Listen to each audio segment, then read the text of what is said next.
To hug or not to hug? That is the question. As we come back together this evening for our first Kabbalat Shabbat service together in 65 weeks, we find ourselves celebrating our return to community. But our community members are in very different places psychologically when it comes to that return.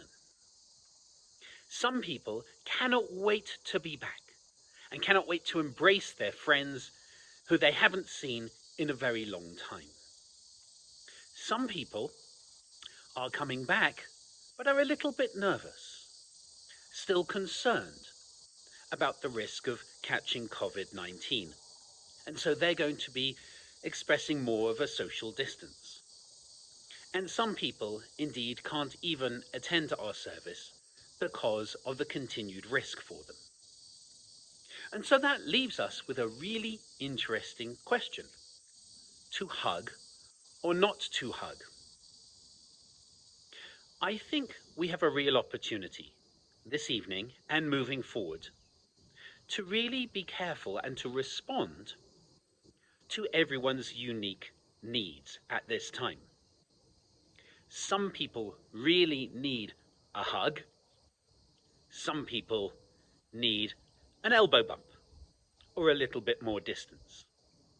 And it's important for us not to judge each other when it comes to this key question.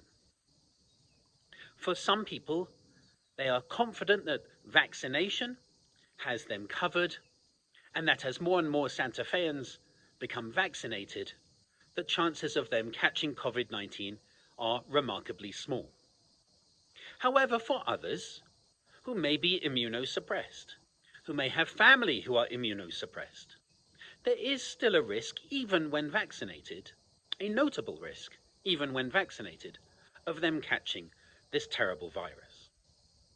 So therefore, as our community comes back together, we have a real opportunity to learn about each other, not to judge each other for being too keen or too cautious, but to actually learn from each other about our own particular response, because there is no right response or wrong response. There's just a personal response which tells us more about ourselves and about each other.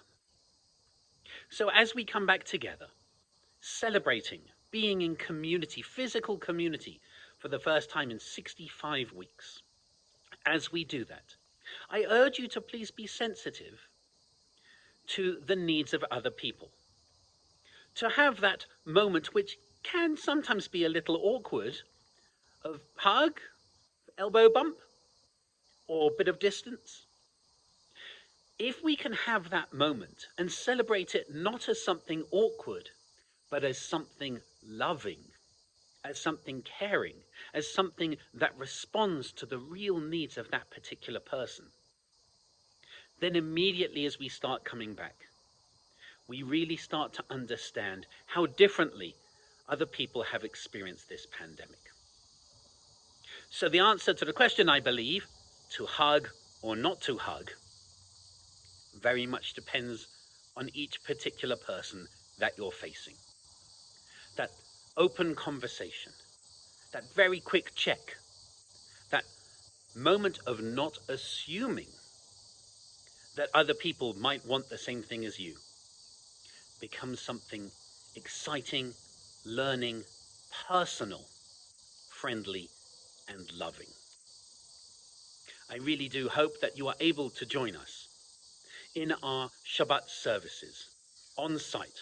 And if not, then please know that we are going to continue streaming our services for everyone, so that wherever you are, however comfortable you are, hopefully you will still be able to take part in our services in some way. If you are planning on coming to services, it is essential that you have either sent in proof of vaccination beforehand, or that you bring your vaccination card with you. It's much easier if you do the first, though.